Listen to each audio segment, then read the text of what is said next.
位同学，大家好，请看《了凡四训》第4篇谦德之孝。前面都是讲到改过积善，能够改过积善呢，当然很好。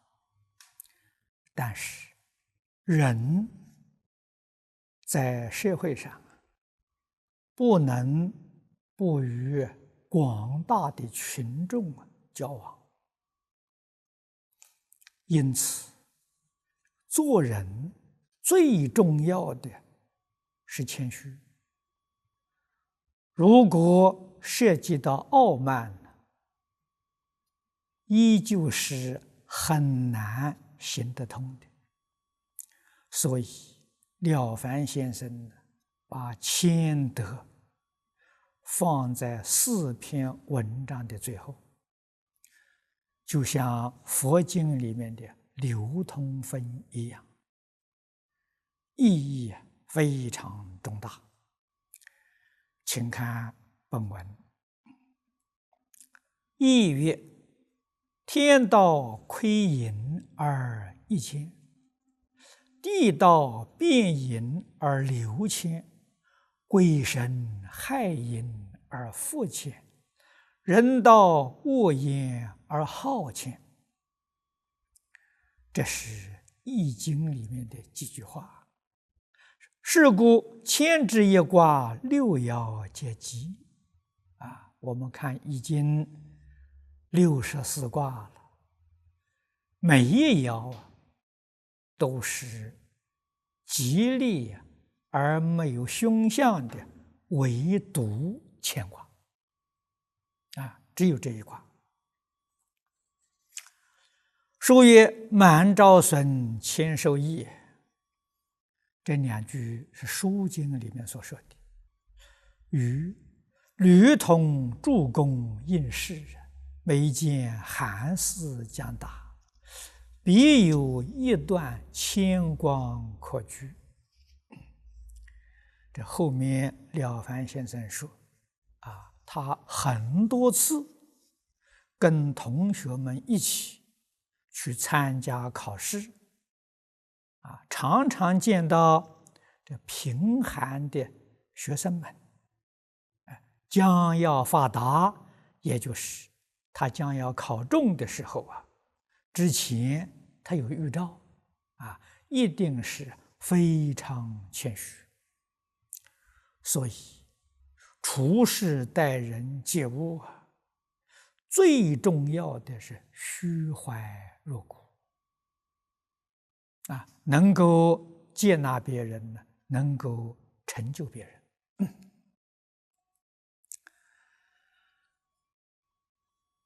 这个《易经》上这4句话，我们简单的说一说。这个亏是亏损，盈是自满，天道也就是自自然然的道理。凡是这个自满的人总是会遇到一些吃亏的地方就亏欠的地方。那么能够谦虚的人呢，一定能够得到利益。天道地道变盈而流谦。这个地是坤卦，变是变动流是聚集在一处的意思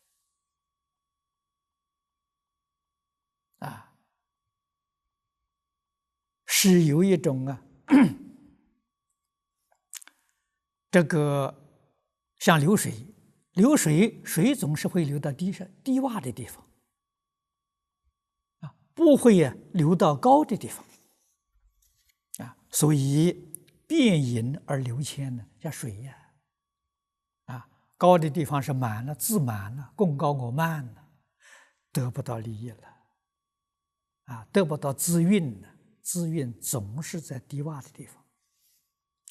而鬼神呢，害眼，对于自满的人、傲慢的人，鬼神总是要找他麻烦，给他开玩笑，而对于谦虚的人鬼神尊敬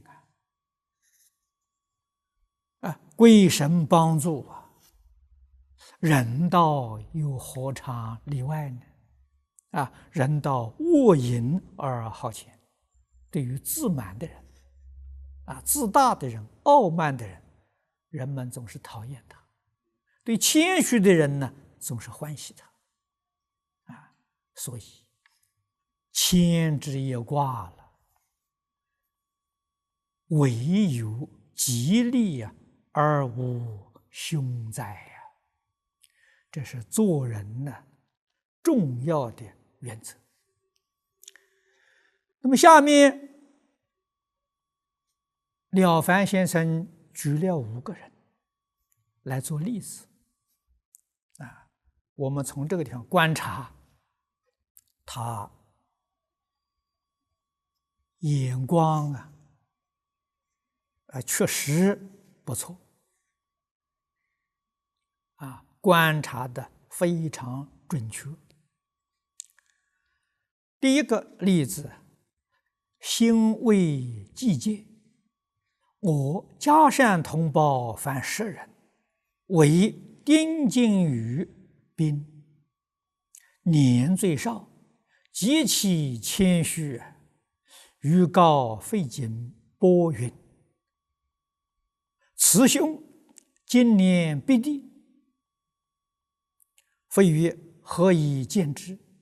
余曰为谦受福。兄看10人中，有循循款款，不敢先人如敬语者乎？有恭敬诚顺，小心谦微如敬语者乎？有受无不答，闻谤不辩如敬语者乎？人能如此，即天地鬼神有将有之，其有不发者？即开榜定国重事。这一年，了凡先生37岁他去考进士跟这个同伴的一共10个人嘉山县一共10个人这个10个人当中他看出来了，这个丁敬宇敬宇是他的字，他的名字叫丁宾这个人呢，在10个人当中年岁最轻年最少，非常谦虚了凡就告诉另外一个同伴也是参加考试的费锦波，跟他讲他说这个丁敬宇今年一定会考中这考中中进士费就说了，何以见得呢？了凡先生说为谦受福这一句就是从《易经》里头下的定论这兄看10人中，你看看我们10个人当中，有哪一个像这个丁敬宇这样谦虚的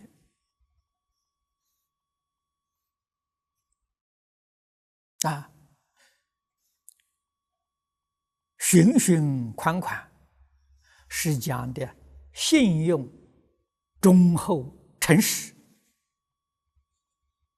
不敢先人总是居人之后，这个难得了，不敢为人先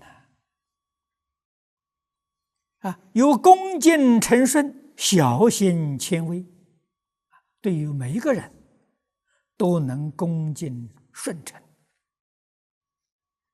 换一句话说，在大众之中他不坚持成见能够随顺别人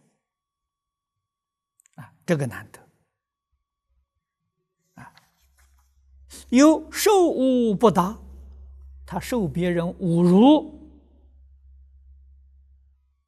他没有一句话说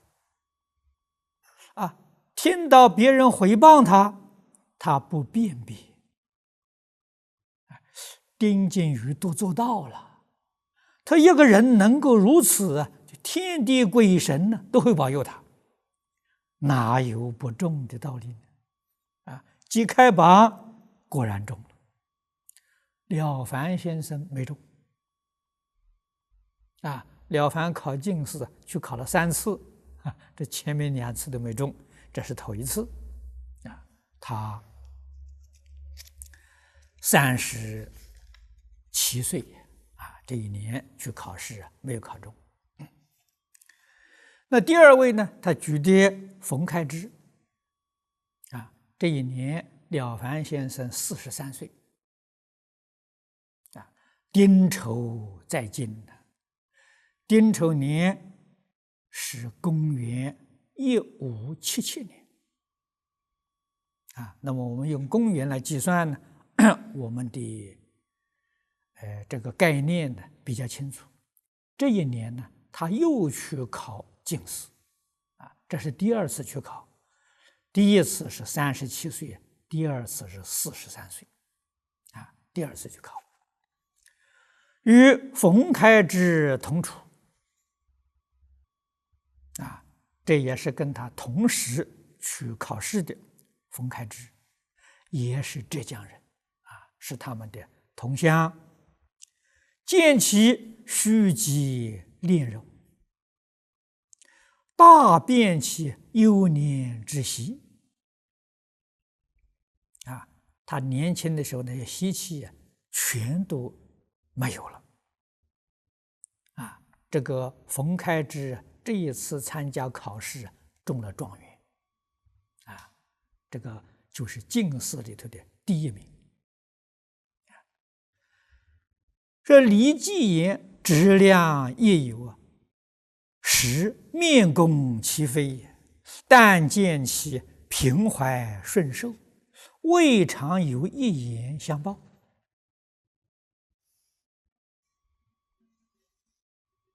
那么在当时有一位李继言先生，这个是很直爽的一个朋友，见到别人的过失，他要当面批评的见到这个冯开之也是毫不客气批评他。可是冯开之平怀顺受这个心里听到之后非常平静，完全接受。未尝有一言相报，这个相报就是辨别没有一句话来辨别别人所指责的完全承受。欲告之也，他给李先生讲福有福时，祸有祸先祸福都有预兆这个时跟先都有就当预兆讲。他此心国谦，他这个谦虚不是装的，是真的出自于真诚心。这样谦虚的人，天必相之，这个相是相助老天爷也会相助他。兄今年绝第他就判断你今年一定考取，一而果然不但他考取，他是第1名被录取以后官做到翰林院的编修那么这是第2次了凡先生参加这个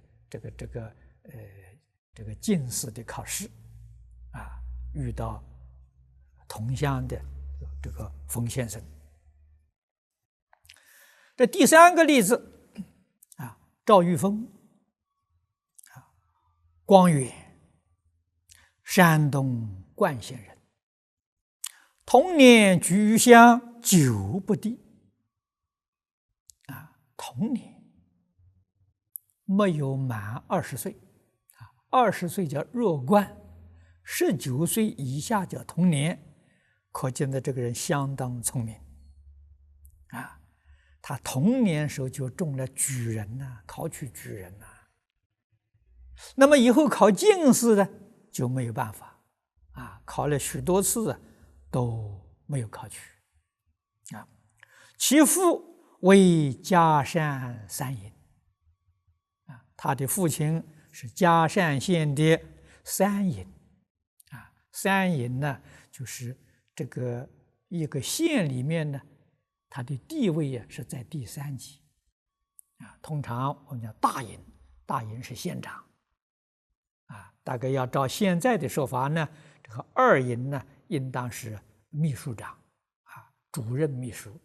三尹呢，大概是科长啊，这个县政府就是组织啊。随之任啊，他随着他的父亲啊到这个嘉善来就职啊。他父亲相当于这个县政府的一个科长啊。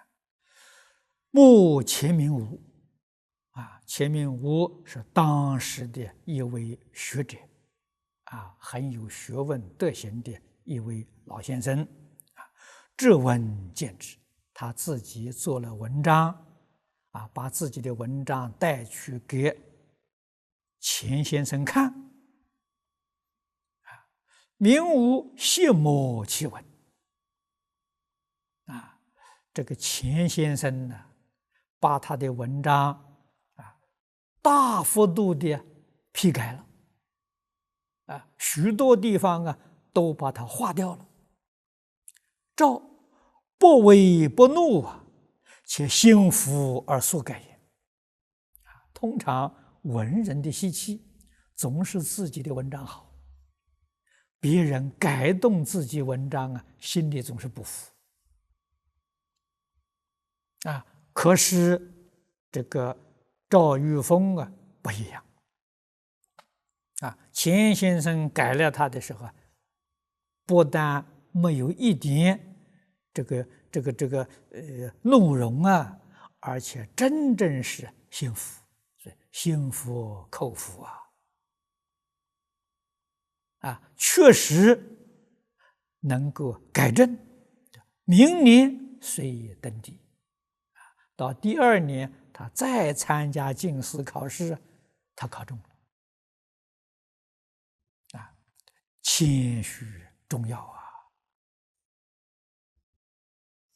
第4位夏建所，壬辰岁欲入监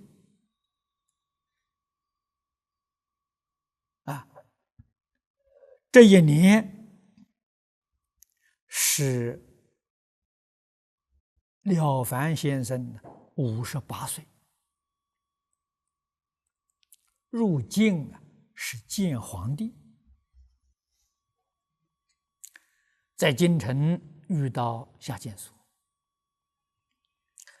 见其人气虚意下了，谦光避人非常谦虚真的做到了自卑而尊人归而告友人曰他回来告诉他的朋友们说：凡天将发斯人也，未发其福先发其慧。此慧一发，则福者自食，事者自练。见所温良若此，天启之矣。即开榜，果中士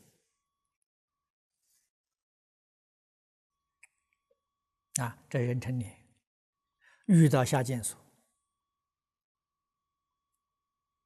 他这个观察非常准确凡是天将发斯人也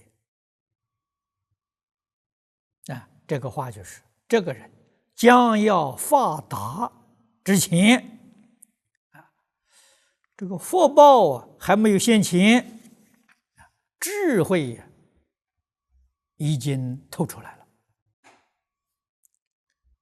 智慧透出来之后，这个福者自实，福是说轻福啊，他自自然然的他就老实了。放肆的自自然然他就收敛了。下见所温良若此，天气之也。这是老天爷启发他了，他智慧开了。那么这次考试这个开榜的时候果然中试。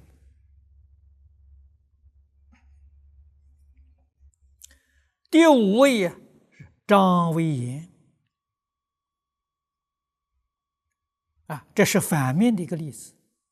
江阴张维言，积学公文，尤胜义林。书念得好啊，文章写得好。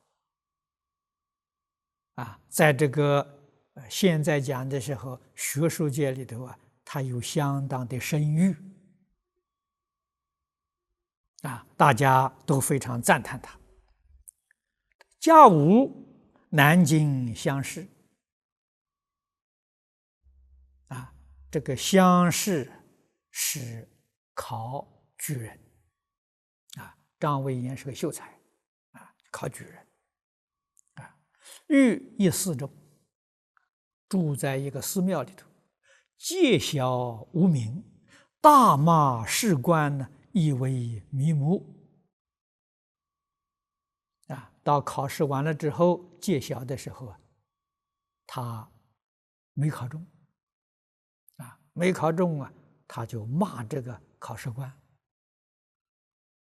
我的文章写得这么好，为什么没有被录取？心里非常不平。时有一道者在旁微笑。这是道者是一位道长。这个道长的时候在旁边呢，听他在那里大骂士官呢，在那里不平呢，民怨呢，这个道人在旁边笑。张举一怒道者。张维言看到道者他在这个骂考试官，道者在旁边讥笑，他就转过来骂这个老道。道者曰：相公文笔不佳。这个道长就讲相公你的文章一定不好啊。张易怒，这个张脾气就更大了。如不见我文呢，吾之不佳。你没有看到我的文章，你怎么写得不好？道者曰：文作文，贵心气和平。今听公骂逆，不凭圣意，文安得公？这个道长讲的有道理作文一定要心气和平，心平气和才能写得出好文章。现在听你骂了个考试官，你的心非常不平，你的文章怎么能写得好呢？张维言也算是很难得，他听了道长的话了，说的很有道理，张不觉屈服，因究而请教也。他就把怒息下来，反过来向道长请教。这个难得了，不容易道者曰：中全要命，命不该中文虽公无益也，需自己做个转变。这个道长给张维讲考试能不能考中啊？那是命啊！命里头要不该中，你文章做得再好都没用处啊！所以古时候这个考取啊、考试啊，没有不重视因功上是祖宗积德，下是自己要有因功积因，做一些善事，不为人知道鬼神在当中默默的保佑你参加考试，那中的机会就很多所以道者就像告诉他，你必须自己做个转变，就如同了凡先生与云谷大师一样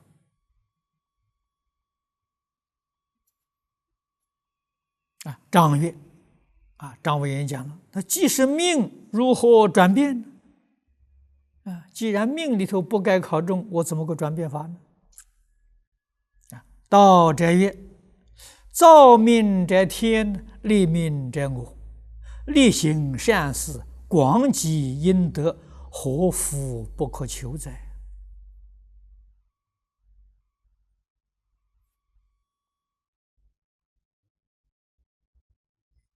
这个道长讲造命虽然是天，可是立命者我。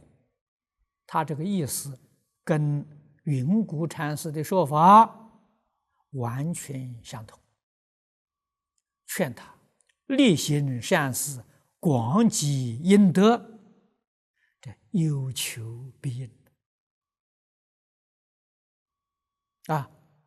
张维言说了，我平时何能为我是一个贫寒的读书人，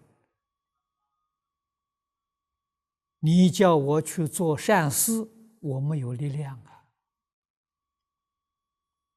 纵然心里想做，也这所谓是力达不到心有余而力不足道者说了，善事因功皆由心造，常存此心，功德无量且如谦虚一节，并不费钱，你如何不自反而骂士官乎？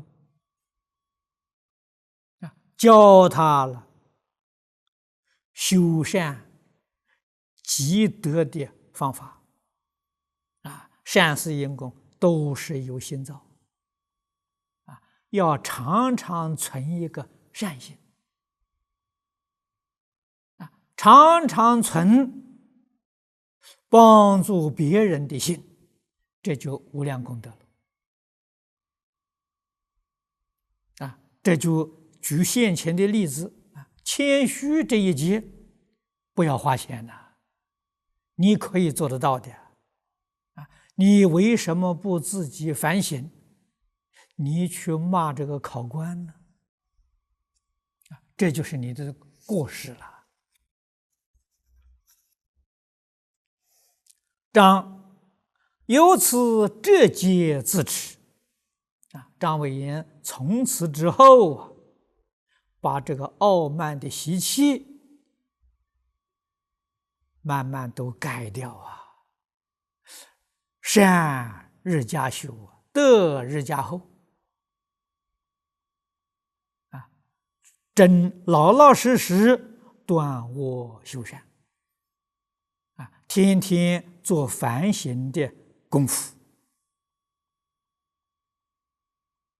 所以他的善德了天天有进步了。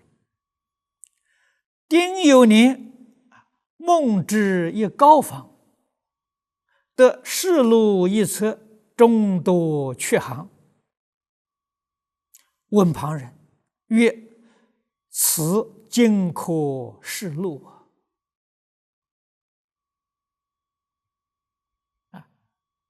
这个丁酉年有一天做了一个梦，梦他自己到了一个很高大的这房子里面，这高大的房子一定是这个政府办事的机构，不是平民的住宅，建得很高大。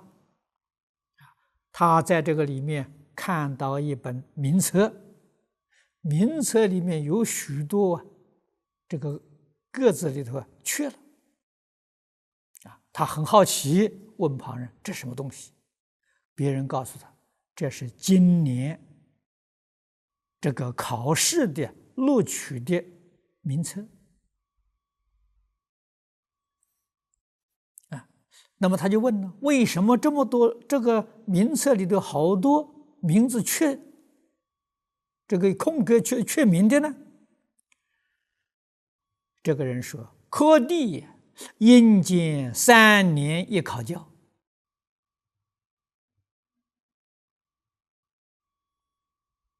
每3年呢，等于说重新审查一次，须既得无咎者方有名。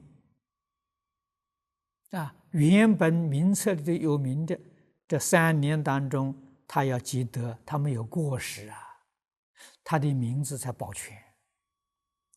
如前所缺他说你看到这里面是空格子，皆系就该中试，他原本应该在这一次考中的，因心有薄行而去之者，这也因为这3年当中，他造作恶业，名字除掉了。后面他指了一行，汝3年来，他说你这3年来，持身颇甚，或当不辞，心自爱。他说你这3年来你能够这节自持每一天修善积德，他说或者可能补这一个缺，希望你自爱，是可果中150名。那么他这一次参加考试，这就丁酉年参加考试，果然被他考中了考中第105名改过确实有效应下面这第2段呢，这是总结：虚心去迹，受佛之际，由此观之，举头3尺，绝有神明。我们人如何跟天地鬼神相处？现在这个世界，一般人不相信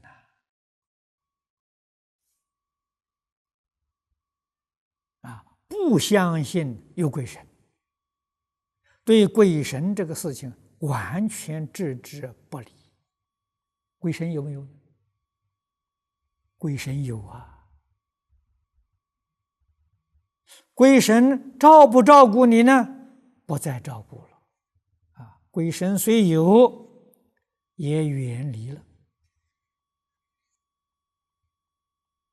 人不信佛菩萨，不信天地鬼神，天地鬼神只好站在一旁，冷静地观察看你造作罪业，看你受恶报，什么时候你回头了，你回心转意了，知道忏悔了，天地鬼神呢还是来照顾你。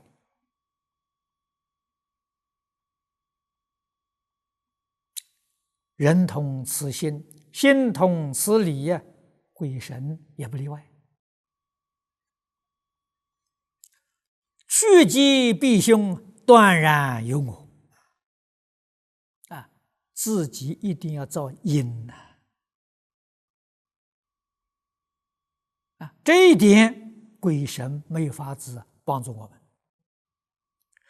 须使我存心至心，毫不得罪于天地鬼神，而虚心去己，使天地鬼神时时怜我，方有受福之机。这几句话很重要，我们一定要存善心，一定要制止自己不正当的行为。天地鬼神善良的，我们造作不善的，就得罪于他了。我们修善积德，这就跟天地鬼神同心同好。同样的嗜好，所以虚心去己确实要这节要委曲自己。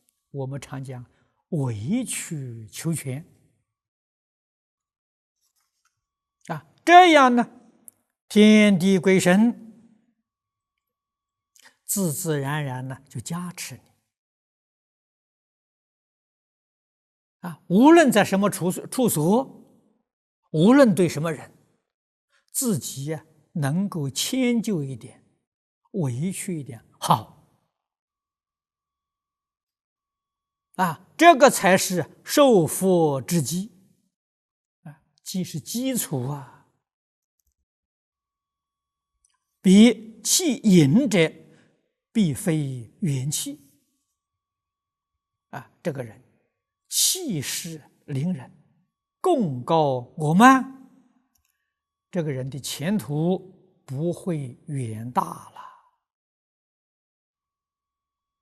了此地这个必非元气，气就是度量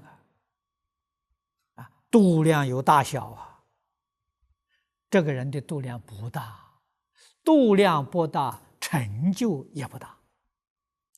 众法亦无受者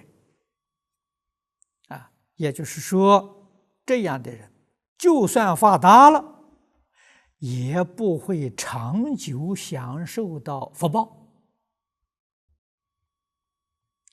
少有世间之事，彼不忍自下其量，而自居其福也。这是说稍稍有见识的人，必定不忍心把自己的度量呢搞得那么狭小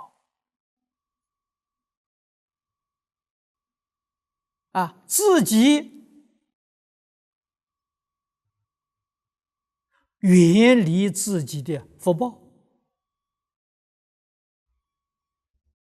可是今天在社会上，我们看到这一类的人不在少数况谦则受教有地，而取善无穷，有修业者所必不可少者也。这一句话很重要何况一个人能谦虚，他就能接受别人的教诲你要是自满功高，谁肯教你你能够虚怀若谷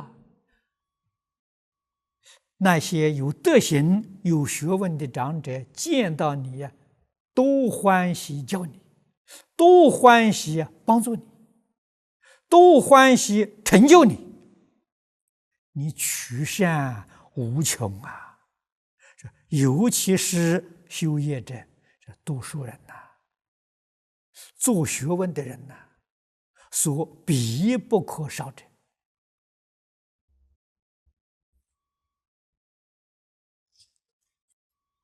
再看下文，古语云：“有志于功名者，必得功名；有志于富贵者，必得富贵。人之有志，如树之有根。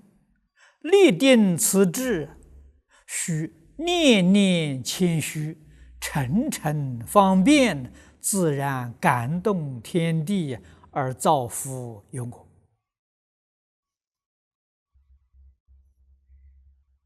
这是了凡先生举古人的话来说。有志求功名，有求必应呐。孟夫子说的必定得功名。有志于富贵呢，必定得富贵。这个里面求之要有道。我为什么要求功名？功名，诸位要知道，这是古时候考取举人、考取进士，目的呢是在做官呐。做官的目的是在为人民服务啊。换一句话说，是希望找到一个为人民服务的机会，目的在此地，决定不是利益自己。如果为自己的富贵荣华，那你求之就不是道了。你命里头有功名有富贵，前世所修的。这一生当中，命里头没有功名没有富贵，我求功名求富贵，不是为自己求，为自己求，求不到的。为什么人求呢？为社会求，为众生求。希望我求的这个职位能够为人民服务。这个心，这个愿，天地鬼神都赞赏啊。所以天地鬼神会帮助你古时候读书跟现在读书确实不一样现在读书人，你看看念这个大学、念研究所你问他为什么来来读书、来念这个学位，都是为自己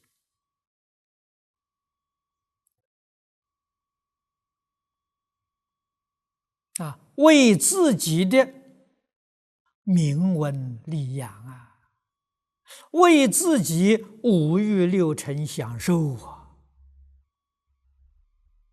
这个跟从前完全不一样了所以我们读这个书，这天地鬼神还有没有呢？我告诉同学们，肯定有。就如同我们这个社会，恶人虽然很多，但是善人还是有善人就好比是天地鬼神，恶人就好比是妖魔鬼怪现在这个社会妖魔鬼怪是不少佛在《楞严经》上告诉我们的讲这个末法时期，也就是讲现在这个时代，说邪思说法如恒河沙了。这些邪思就是指的妖魔鬼怪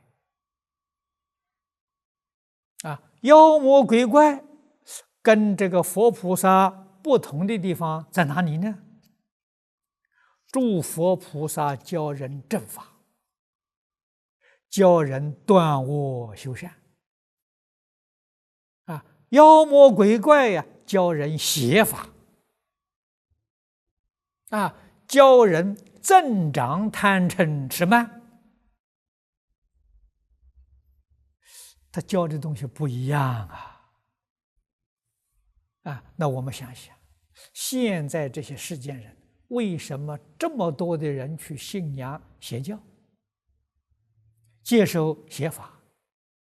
很简单嘛。他教给你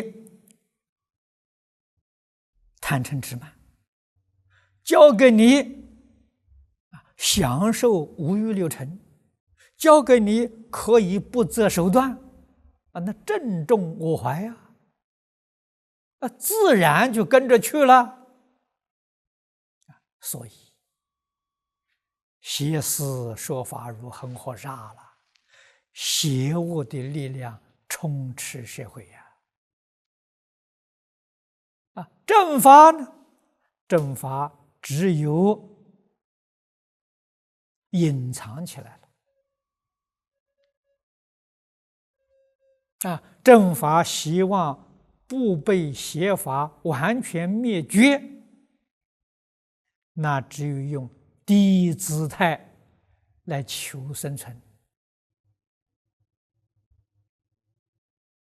这就是所谓法弱魔强我们要明白这个道理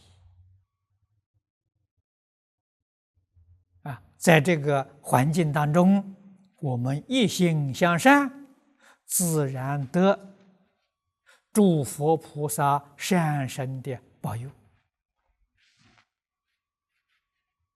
不要看到现在社会的现象处处让我们灰心如果我们真的灰心消极了，不仅是不利于自己，自己不能够奋发向上，不能提升自己的境界，既不能提升，必定堕落我们也对不起古圣先贤，对不起历代祖师大德的正法承传。我们要明白这个道理所以即使在今天这个社会，我们还要立志，我们还要向上，我们要做出一个好榜样来给别人看。艰难困扰是决定有的，这个力量肯定是大的，我们要能突破当外面这个邪魔力量十分强大的时候，我们要知道退避。古大德的方法呢，隐居躲到深山隐居，与他们决定不产生这个利害的冲突，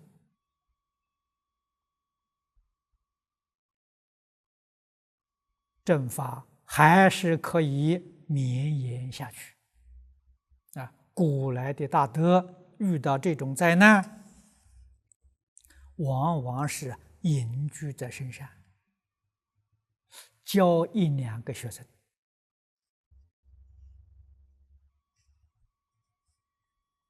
法门永远不断到众生有福的时候，这些传人传到后代决定开花结果譬如禅宗就是很好的例子。大摩祖师到中国来传法，没有人认识他跟梁武帝见了面，言谈之间不能得梁武帝的欢心，武帝不护持他，他只有到山里少林寺去面壁，一生传一个人，慧可。慧可一生也传一个人，传僧璨。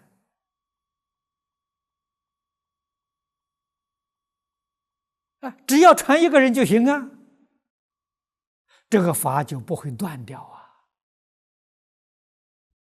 到了第6代，慧能大师语言成熟了，所以五祖仁和尚把这个法传给慧能，慧能居然在一生当中传了40多个人，而且把这个禅宗传遍了中国，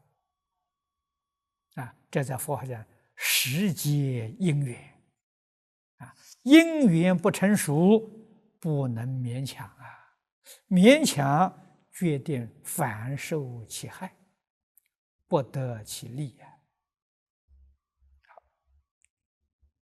我们就讲到此地。